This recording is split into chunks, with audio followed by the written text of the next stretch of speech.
Hi! In front of me is Motorola Moto G60S, and today I would like to show you how you can change default apps on this device. First of all, go into Play Store, click on the hardware and download your new default app.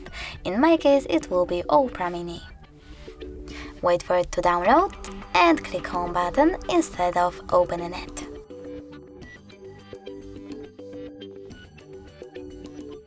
Now choose Device Settings. Click on Apps and Notifications, choose Advanced and click on Default Apps.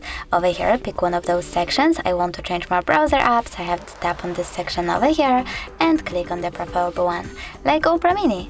So now when I go back, I can see that my default app has changed.